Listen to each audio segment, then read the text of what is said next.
यह खौफनाक हादसा 4 दोस्तों के साथ हुआ था, जिनके नाम है पवन, मुस्कान, ज्योति और प्रेम। आज यह कहानी हम इन्हीं की जुबानी सुनेंगे।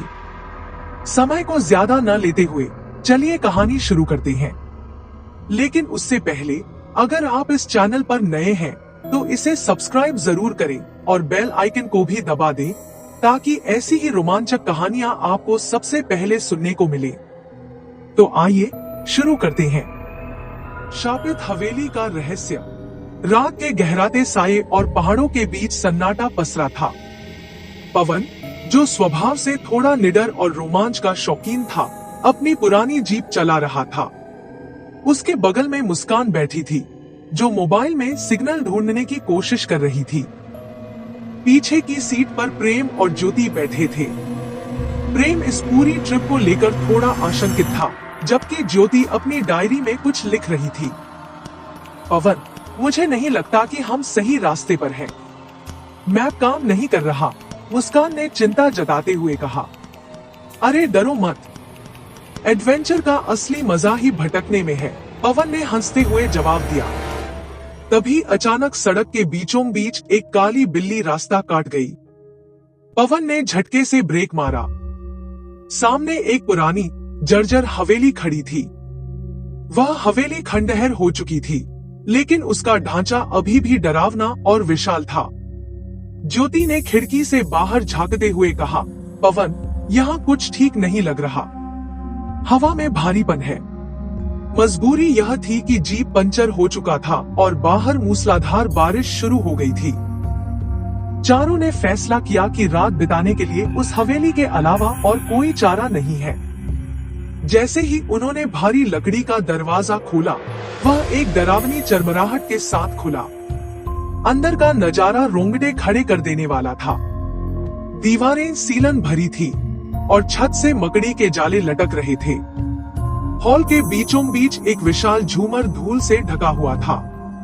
कोई है, प्रेम ने डरते हुए आवाज दी।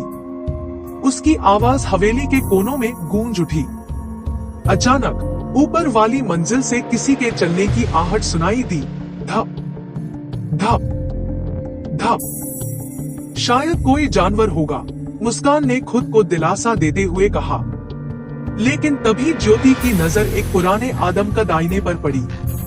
आईने में उसने देखा कि उनके पीछे कोई सफेद साया खड़ा है, लेकिन जब उसने मुड़कर देखा तो वहाँ कोई नहीं था। पवन और प्रेम ने लकड़ियाँ इकट्ठा करके आग जलाई।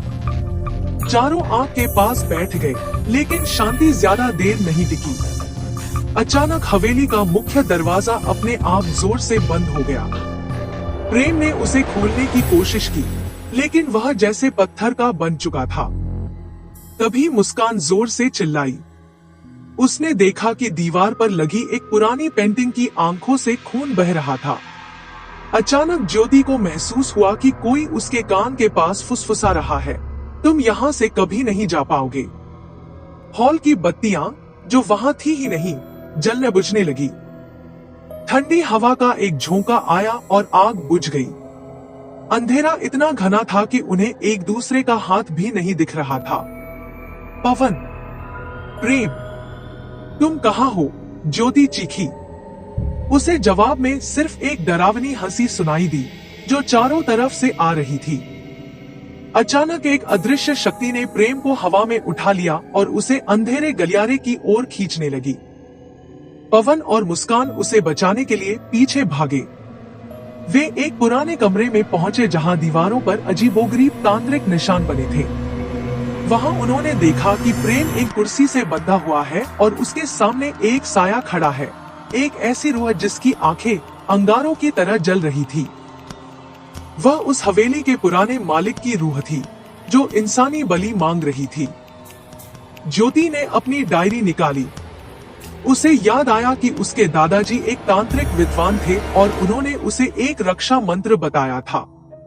हमें एक घेरा बनाना होगा, ज्योति चिल्लाई।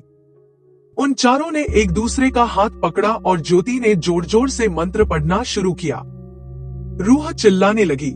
हवेली की खिड़कियों के कांच टूटने लगे। साया उन पर झपटा, लेकिन ज्योति के विश्वास और मंत्र की शक्ति ने एक सुरक्षा कवच बना दिया था।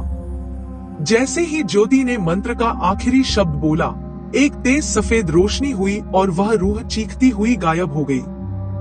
सुबह की पहली किरण खिड़की से अंदर आई। दरवाजा जो बंद था अचानक खुल गया। चारों बिना पीछे मुड़े हवेली से बाहर भागे। पवन की जीप का टायर चमत्कारिक रूप से ठीक था। उन्होंने तुरंत वहां से गाड़ी निकाली। जब वे कुछ मील दूर सुरक्षित स्थान पर पहुंचे तो उन्होंने पीछे मुड़कर देखा। वह हवेली कोहरे में गायब हो चुकी थी, जैसे वहां कभी कुछ था ही नहीं। मुस्कान ने ज्योति की तरफ देखा, जिसके हाथ अभी भी कांप रहे थे। ज्योति की डायरी का एक पन्ना खुला हुआ था, जिस पर खून से लिखा था, मैं वापस आऊंगा।